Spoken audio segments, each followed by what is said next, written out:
seeking to understand death, know that in reality they are seeking life. For in understanding death, one begins to understand life. This death, we feel it. We see it every day, in the funerals that pass us by, and in the graves being dug. This is the human story, death. In this video, we will explore why man fears death and why he tries to escape a truth from which there is no escape, even if he resides in a lofty tower where the angel of death cannot enter or reach. To understand death in the human species, we must return to the ancient times, the times when death began, to wear its intellectual and cultural robes. In the first civilizations built by man, they were as concerned with death as they were with their own progress, and it was then that the idea took hold that after all the toil and trouble of acquiring things in this life, a person will leave it all behind at death. Even the body he was born with will not leave this life. It will remain trapped within it. This fear manifested vividly in the case of the ancient Egyptians, the pharaohs, who could not bear the idea of entering the afterlife without the treasures they loved and acquired in this world. They believed in multiple components of the soul, like the Ka, the life force, and the Ba, the personality. Preserving the body through mummification was essential for the Ba to return to it and unite with the Ka, to continue the journey in the next world. For this reason, they were buried with their gold and their riches, unable to accept that everything they lived and worked for could vanish, scattered like dust. Under the justification, these treasures, we will need them in the next life we are departing to. This means they were unable to accept the idea that everything would be left here.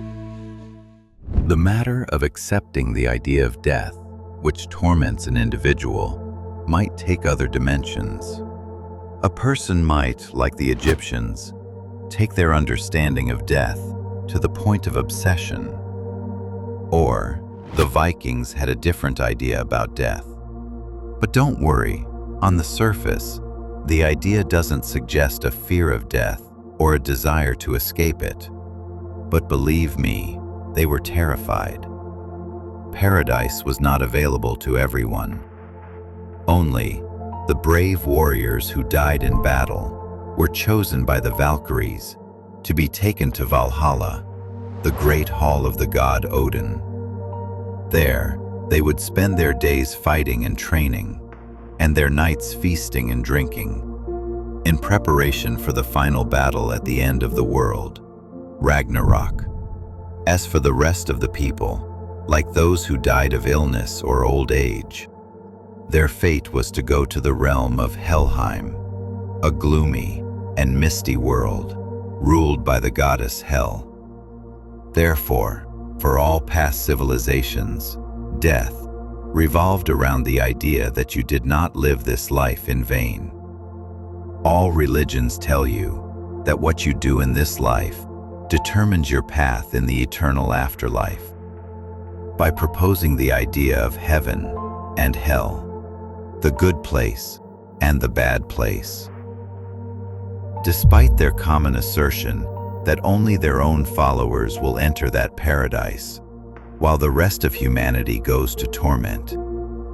This idea was established to solve the dilemma of finding a reason to live, because leaving a person to drown in the idea that life has no meaning and ignorant of what comes after death would make them flee from death in every possible way. But one of the most astonishing historical accounts that has reached us is the Epic of Gilgamesh. While the general beliefs in Mesopotamia viewed death as a dark and miserable fate, the Epic of Gilgamesh comes to dive into the depths of this feeling and pose an existential question.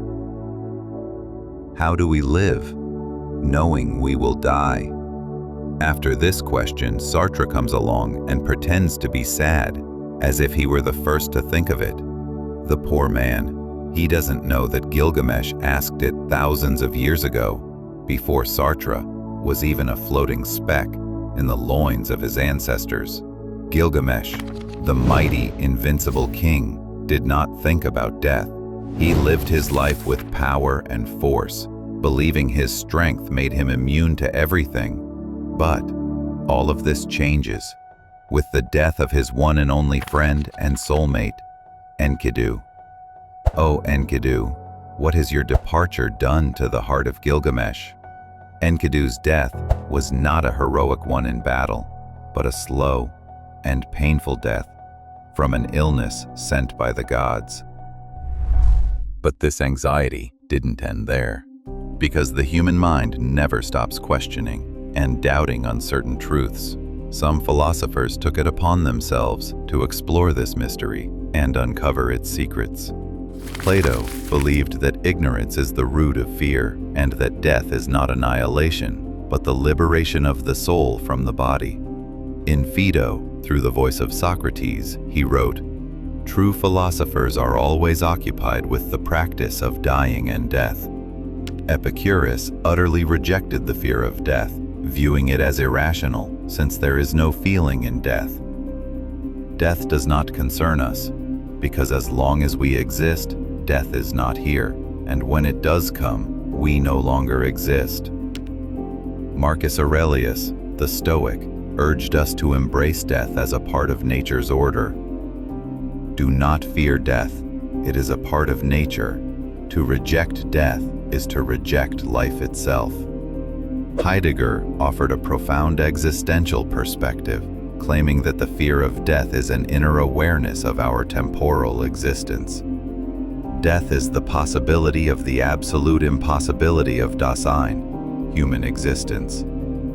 Jean-Paul Sartre saw death as an intruder that interrupts man's pursuit of freedom and self-definition. Death does not come from outside, it grows within life and abruptly ends it. Sigmund Freud believed that man cannot confront the idea of his death directly.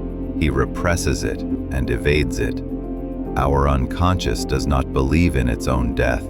It behaves as if it were immortal. Ernest Becker, in his book The Denial of Death, argued that humans create culture, religion, and art specifically to escape the confrontation with death. Culture is a massive symbolic defense mechanism against the terror of death. All of these men did not give us the truth about death, because like any human, they cannot know the absolute truth of death. Right now, you can watch countless videos around the world of people dealing with death according to their beliefs.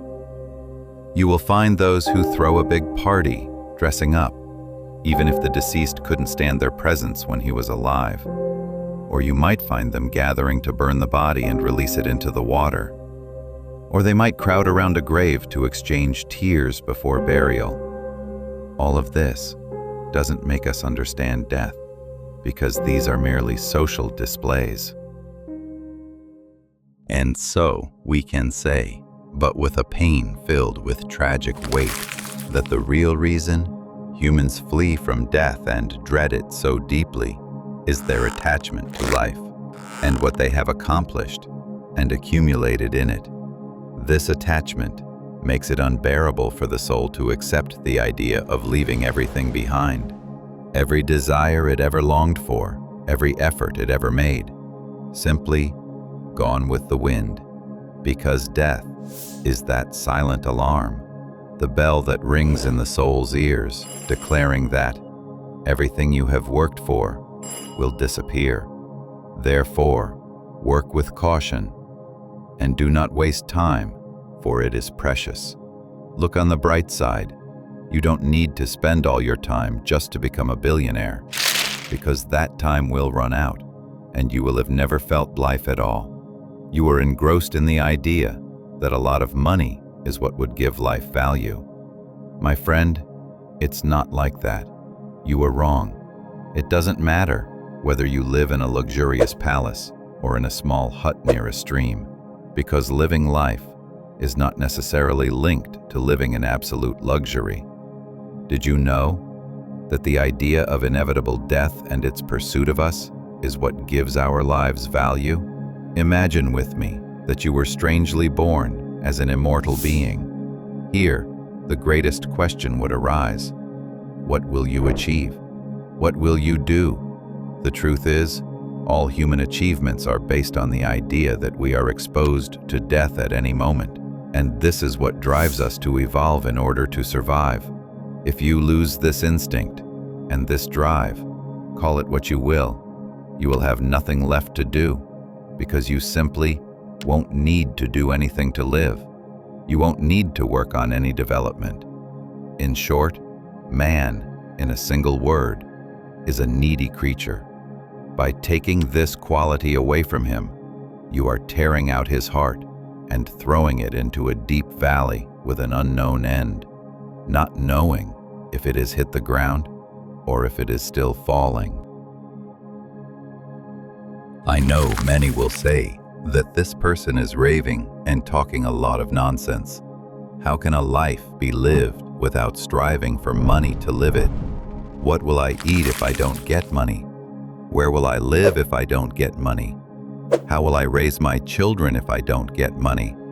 How will I subscribe to the Game Pass on my PC or my Xbox to play games? Why trouble yourself? The homeless and the hippies have lived this life. No, the matter is simply to live life while you work, not for the sake of getting some banknotes to wipe your tears with before you sleep. Work for your own pleasure. And please, don't tell me that your private pleasure is collecting money, because that will anger me. There is no harm in doing something you love. Of course, not watching pornography, but something that stems from your heart and your mind, not from your reproductive organs. And then the money will come to you on its own. And before I go, I'll ask you a question. If what I'm saying is true, what is stopping us from living a life free from the things we're forced to do? Why am I forced to earn so much money just to buy a coffee from Starbucks?